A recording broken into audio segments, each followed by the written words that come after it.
एक बार की बात है, किशन धाम सोसाइटी में 3 दोस्त सोनू, मीकू और चीकू एक साथ रहा करते थे। एक दिन वह तीनों अपनी सोसाइटी में खेल रहे थे। तभी सोनू बोला, दोस्तों क्यों ना छुपन छुपाई खेला जाए। हाँ सोनू, बढ़िया आइडिया है। हम सारे आज मिलकर छुपन छुपाई खेलते हैं। नहीं दोस्तों, तुम्हें पता है ना कि मुझे अंधेरे से डर लगता है। अगर मैं अकेले छुपूंगा तो मुझे डर लगेगा। क्या हम कोई और खेल नहीं खेल सकते? अरे डरता क्यों है दोस्त, मैं हूँ ना तेरे साथ। आज तो छुपन छुपाई ही खेलेंगे, बहुत मजा आएगा। ऐसा बोलकर वह सारे दोस्त खेल के नियम बनाना शुरू करते हैं और सबसे पहले सोनू की बारी आती है, जिसके बाद सोनू के सभी दोस्त छुप जाते हैं और सोनू गिनती करना शुरू कर देता है और बोलता है 1 2 3 4 5 6 7 8 9 10। गिनती खत्म करके बोलता है, कोई छुपे या ना छुपे, मैं आ रहा हूँ। ऐसा बोलकर वह अपने दोस्तों को ढूंढना शुरू कर देता है और वह मोनू और मीकू को आसानी से ढूंढ लेता है, पर वो चीकू को नहीं ढूंढ पाता और चीकू खुद से कहता है, मुझे लगता है सोनू ने मोनू और मीकू को ढूंढ लिया है, पर मैं जहाँ छुपा हूँ मुझे नहीं लगता वो मुझे ढूंढ पाएगा, क्योंकि मैं तो सोसाइटी के पीछे वाले कमरे में छुपा हूँ। ये बोलकर वो अपनी जगह पर ही छुपा रहता है और थोड़ा आगे जाता है, जहाँ चीकू को एक टेडी बेयर मिलता है, जिस पर एक बटन होता है। चीकू उस बटन को दबा देता है।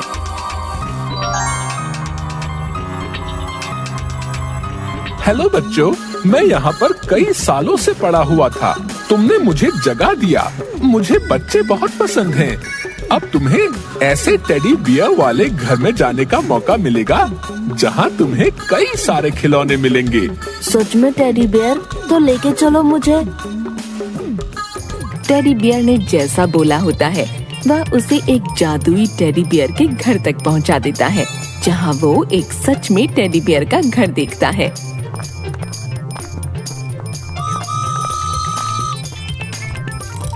ये तो सच में टेडी बियर का घर है और यहाँ तो बहुत सारे खिलौने हैं। अब वह हर खिलौने से खेलता है जब तक उसका मन नहीं भर जाता। वह अपने सभी मनपसंद खिलौनों से खेलता है और कुछ देर बाद लगता है बहुत देर हो चुकी है, मुझे यहाँ से जाना चाहिए।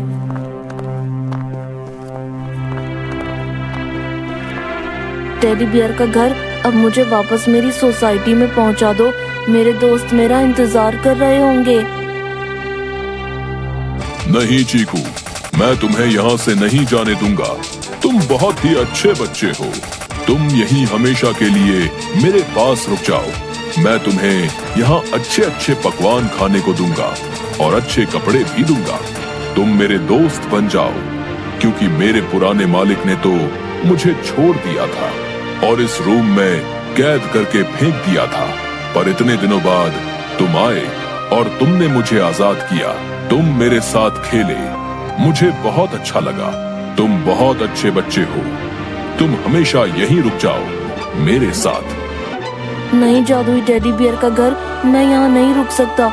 मेरे दोस्त हैं, वो बहुत ही अच्छे हैं। मेरे घर परिवार पर मेरी मम्मी पापा हैं। मैं यहाँ तुम्हारे साथ हमेशा के लिए नहीं रह सकता, पर हाँ, मैं अपने दोस्तों को तुमसे मिलवाने जरूर लाऊंगा। वो भी तुम्हारे साथ खेलकर खुश होंगे। ऐसा सुनकर जादुई टेडी बियर उदास हो जाता है और बोलता है, तुम झूठ तो नहीं बोल रहे ना? तुम पक्का वापस आओगे ना अपने दोस्तों को साथ लेकर? हाँ जादुई टेडी बियर का घर, मैं अपने दोस्तों को लेकर कल पक्का तुम्हारे पास आऊंगा। ऐसा बोलते ही जादुई टेडी बियर का घर चीकू को अपनी सोसाइटी में वापस भेज देता है और चीकू अगले दिन फिर जब खेलने आता है तब अपने दोस्तों को जादुई टेडी बियर के घर के बारे में बताता है और वह सब भी वहां जाने के लिए बड़े उत्सुक होते हैं। जिसके बाद चीकू अपने दोस्तों के साथ जादुई टेडी बियर के घर के पास जाता है और बोलता है, जादुई टेडी बियर देखो, मैंने जैसा बोला था मैं अपने दोस्तों को ले आया हूँ। और ये भी तुम्हारे साथ खेलना चाहते हैं। थैंक यू चीकू। अब ये सारे खिलौने तुम्हारे हैं बच्चों। तुम खेलो इन सारे खिलौनों के साथ। तुम्हारी खुशी को देखकर मुझे बहुत अच्छा लगता है। तुम्हें जो भी खाना हो मुझसे मांग लेना, मैं तुम्हें वो सब ला कर दूंगा और साथ ही अच्छे अच्छे कपड़े भी दूंगा। चीकू और चीकू के दोस्त रोज उस घर में जाते हैं और खेलते हैं। सारे बच्चे खुश होते हैं।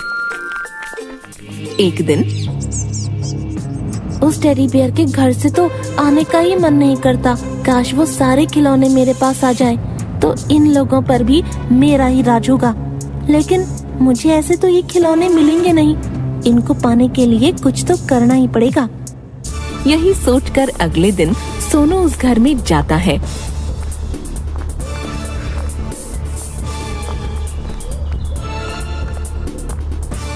और खिलौने उठाकर वापस जाने लगता है। अरे मैं वापस क्यों नहीं जा पा रहा? तुम मेरे घर में चोरी और लालच की वजह से आए हो, इसलिए तुम्हें इसकी सजा मिलेगी। अब तुम इन खिलौनों की तरह निर्जीव मूर्ति बन जाओगे और कभी भी इस घर से वापस नहीं जा पाओगे। मैंने तुम्हें अपने घर के सारे खिलौनों से खेलने दिया और तुम मेरे ही खिलौनों को चुराना चाहते हो। मैं तुम्हें कभी माफ नहीं करूँगा। मुझे माफ कर दो, मैं ये सारे खिलौने यहीं रख दूंगा। मुझे माफ कर दो। सोनू इसी तरह माफी मांगता रहा, लेकिन जादुई टेडी बियर ने उसे माफ नहीं किया और मूर्ति बना दिया। थोड़ी देर बाद चलो दोस्तों, खेलने चले टेडी बियर के घर। अरे ये सोनू कहाँ रह गया? मैं भी उसी के घर से आ रहा हूँ। उसकी मम्मी ने कहा कि वो कहीं बाहर गया है। तो चलो हम लोग ही खेलने चलते हैं। वो सब वहाँ पहुँचकर खेलने लगते हैं। तभी चीकू की नजर उस मूर्ति पर पड़ती है। अरे मीकू, देखिए मूर्ति तो बिल्कुल सोनू की तरह लग रही है।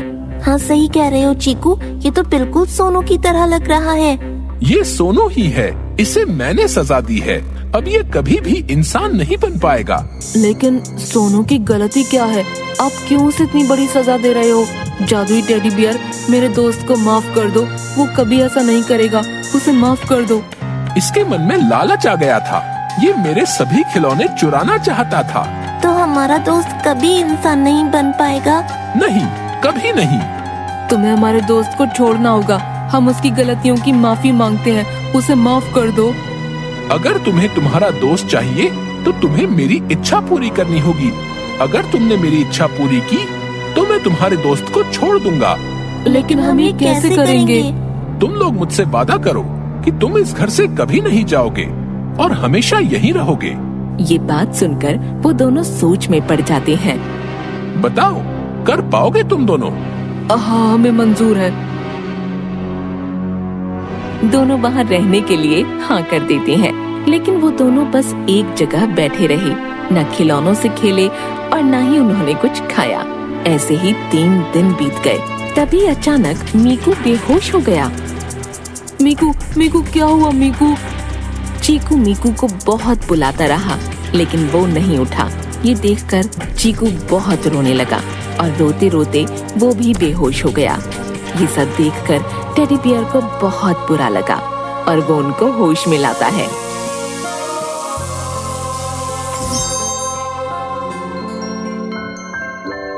मुझे माफ कर दो बच्चों। मुझे तुम लोगों के साथ ऐसा व्यवहार नहीं करना चाहिए था।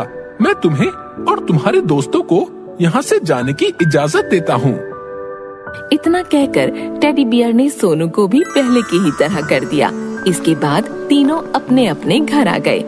अब सोनू को भी समझ आ गया कि लालच करना बुरी बात है।